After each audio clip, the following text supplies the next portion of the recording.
आदरणीय मेरे प्रिय दोस्तों और भक्तों, एक बार फिर कबीर बीजक से रामायणी संख्या 30 आपके समक्ष पहले इसका गायन करूंगा और उसके पश्चात इसका भावार्थ आपके समक्ष रखूंगा। तो दोस्तों, कबीर बीजक में रामायणी संख्या 30 आज ले रहे हैं। इससे पहले की सारी रामायणियों के गायन और भावार्थ आपके YouTube पर लोड हैं। दोस्तों, कितनी सुंदर वाणी है कबीर साहब की कि उन्होंने हमें तत्व के बारे में और किस तरह उस परमपिता परमात्मा की जो यह प्रकृति है, किस तरह इस संसार का, इस ब्रह्मांड का डेवलपमेंट हो रहा, उस प्रचार के बारे में कबीर साहब ने कितना स्पष्ट रूप से हमें बताया है। उसी क्रम में आज रामायणी संख्या 30 आपके समक्ष रख रहा हूँ। दोस्तों, उम्मीद करता हूँ कि यह वृतांत आपको पसंद आएगा। आओ भूले शट दर्शन भाई, पाखंड भेष रहा लपटाई। आओ भूले शट दर्शन भाई, पाखंड भेष रहा लपटाई। जीव शिव का आही न शौना, चार्यो वेद चतुर गुण मौना। जीव शिव का आही न शौना, चार्यो वेद चतुर गुण मौना। जैनी धर्म का मर्म न जाना, पाती तोर देव घर आना। जैनी धर्म का मर्म न जाना, पाती तोर देव घर आना। दवना मरुआ चंपा फूला, मानहो जीव कोटि समतूला। दवना मरुआ चंपा फूला, मानहु जीव कोटि समतूला। औ पृथ्वी के रोम उचारे, देखत जन्म आपनो हारे। औ पृथ्वी के रोम उचारे,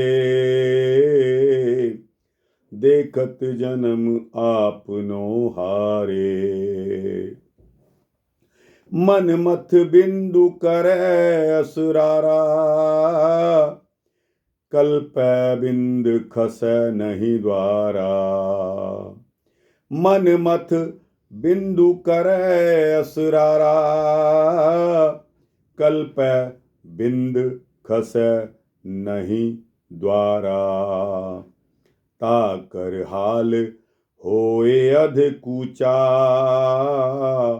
छौ दर्शन में जैन विगुरचा। ताकर हाल होए अध कूचा, छौ दर्शन में जैन विगुरचा।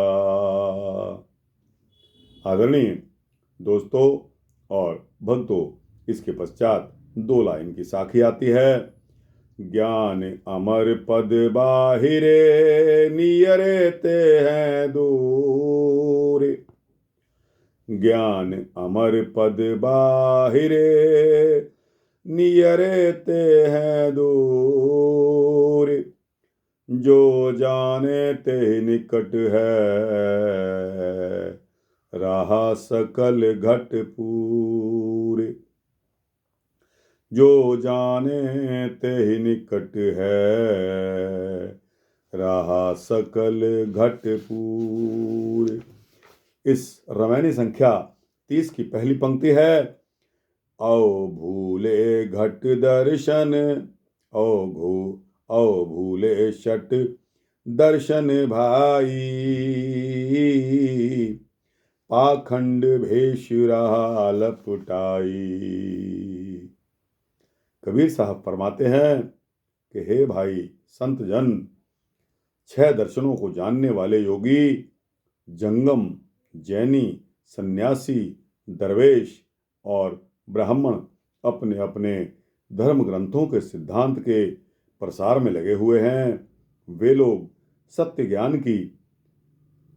ज्ञान को भूले हुए हैं। वे लोग अनेकों प्रकार के बनावटी वेश धारण करके भूल में पड़े हुए हैं। जीव शिव का आही न शौना, चार्यो वेद चतुर गुण मौना। नशौना कहते हैं नाश करने वाले को, मर्म कहते हैं लक्ष्य यानी कि भेद, और दवना कहते हैं फूल का पौधा, मरुआ कहते हैं वन की तुलसी।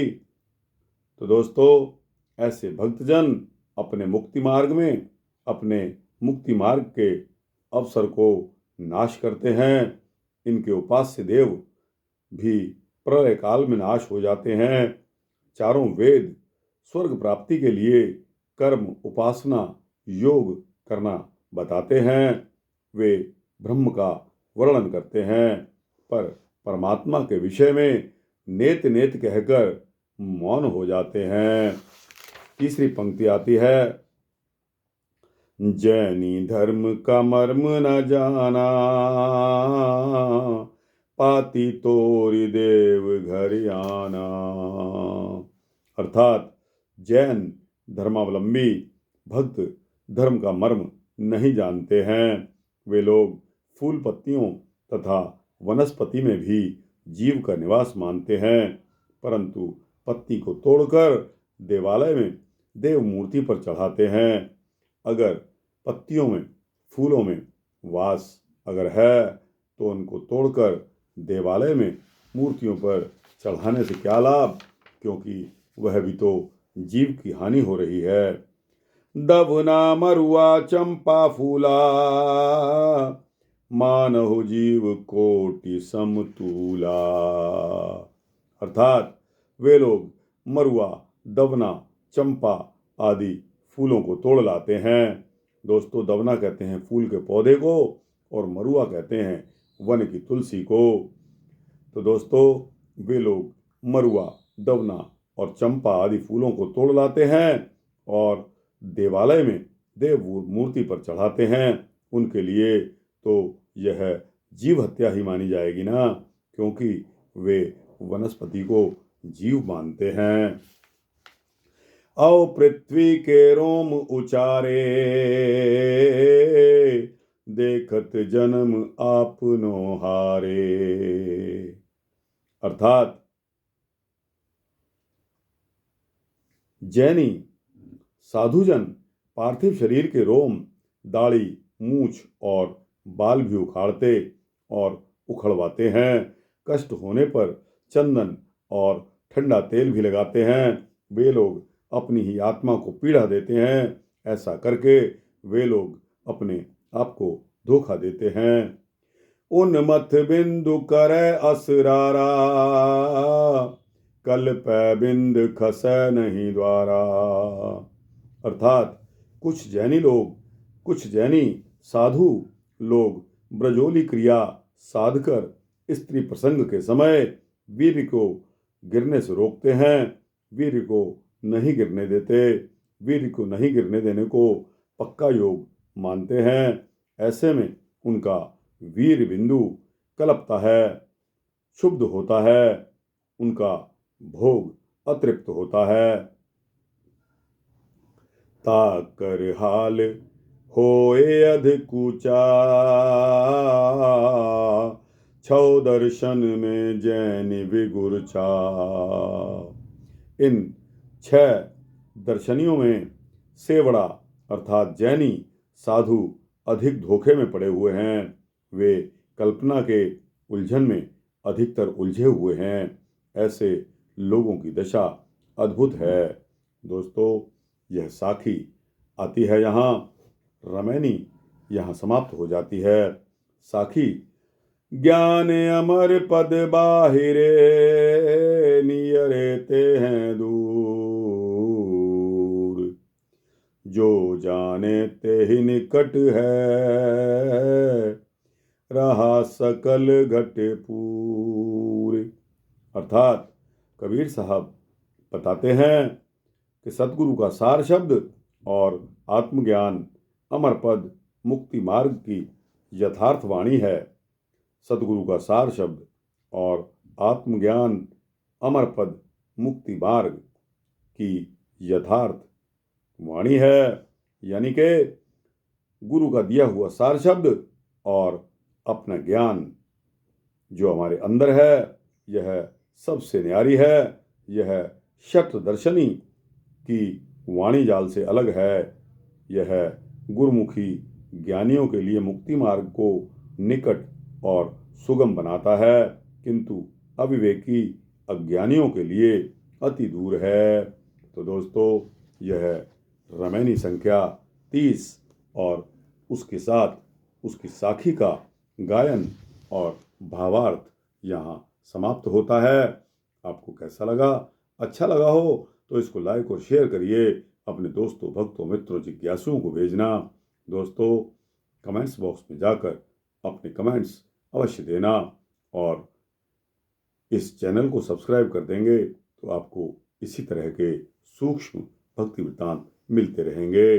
जय सतगुरु कबीर साहब की।